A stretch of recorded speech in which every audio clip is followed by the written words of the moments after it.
नमस्कार, आप सभी का स्वागत। आज के स्पेशल सेशन में अभी चंद्रयान 3 को लेकर जो अपडेट आया है उसके साथ हम उपस्थित हैं। इसरो की ओर से जानकारी दी गई है। इसरो, जैसा कि आप सभी जानते हैं, इसरो का फुल फॉर्म है इंडियन स्पेस रिसर्च ऑर्गेनाइजेशन, यानी भारतीय अंतरिक्ष अनुसंधान संगठन। तो इसरो की ओर से जो जानकारी दी गई है, जो जानकारी हमें हासिल हुई है, उसके अनुसार जो चंद्रयान है वो चंद्रमा की ओर बढ़ रहा है। ठीक है, पूरी चर्चा हम करेंगे, पूरी बातें आपको बताएंगे इस सेशन में कि क्या अपडेट है अभी तक। देखो तो इसने क्या किया है, चंद्रयान 3 ने वो पृथ्वी के चारों ओर जो उसकी परिक्रमा है वो पूरी कर ली है और ये मून की तरफ यानी कि चंद्र की तरफ जो ये प्रस्थान कर चुका है। और भी थोड़ा विस्तार से आपको समझाता हूँ। अब आप इस तस्वीर में देख सकते हैं कि किस प्रकार से, इधर देखो लेफ्ट साइड में, जहाँ कि आपको लेफ्ट साइड दिख रहा होगा, ये है पृथ्वी की कक्षा और ये राइट साइड में ये चंद्र की कक्षा है। और ये जो एक आपको यहाँ पे रास्ता दिख रहा है, इन्हें ट्रांसफर का कक्ष है कि किस प्रकार से ट्रांसफर होगा, यानी कि चंद्र की कक्षा में किस प्रकार से ये जाएगा।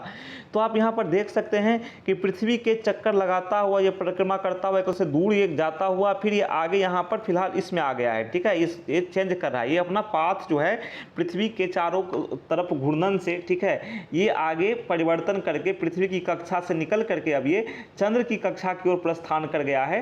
ठीक है, इसमें इसरो ने इसे सफलतापूर्वक चंद्र की ओर बढ़ा दिया है। अब इसका जो अगला काम है वो चंद्रमा के प्रभाव क्षेत्र में प्रवेश करना है, उसकी कक्षा में प्रवेश करना है।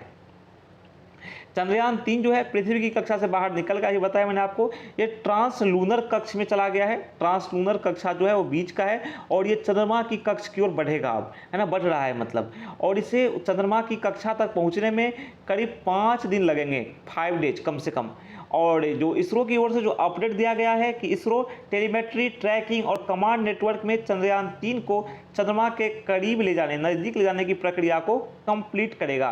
तो नेक्स्ट स्टेप जो है वो चंद्रमा की कक्षा में इसे पहुंचाना है। ठीक है, चलो। और दूसरी बात देखो, चंद्रमा पर सॉफ्ट लैंडिंग इसका उद्देश्य है। चंद्रमा पर जो डेटा है, दक्षिणी ध्रुव पर इसकी लैंडिंग जो है वो कराना इसरो का ध्येय है कि वहाँ से हम ज़्यादा से ज़्यादा जो इन्फॉर्मेशन है वो कलेक्ट कर सकें।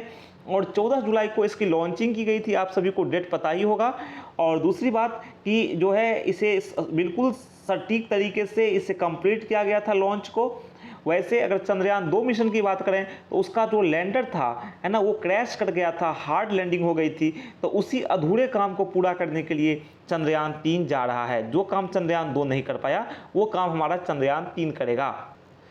आप यहाँ पर पूरा अपडेट देख सकते हैं किस प्रकार से ये करेगा। ठीक है, यहाँ पे आप देख सकते हो किस प्रकार से ट्रैकिंग एंड कमांड नेटवर्क में चंद्रयान 3 को चंद्रमा के करीब ले जाने की प्रक्रिया को अंजाम दिया गया।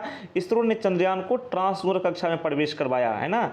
इसरो के ऑफिसर के हिसाब से बताया गया, जो स्टेटमेंट आया, जो जानकारी दी गई इसरो के पदाधिकारी द्वारा, उसके हिसाब से बताया गया कि आगामी 23 अगस्त को चंद्रयान 3 जो है वो चंद्रमा की कक्षा, चंद्रमा की सतह पर सॉफ्ट लैंडिंग करेगा। ऐसी सॉफ्ट लैंडिंग कराने की कोशिश की जाएगी। चंद्रयान 3 14 जुलाई को लॉन्च किया गया था। तो इसमें पूरा डिटेल जैसा दिया गया है, आप इसे पढ़ सकते हैं, समझ सकते हैं।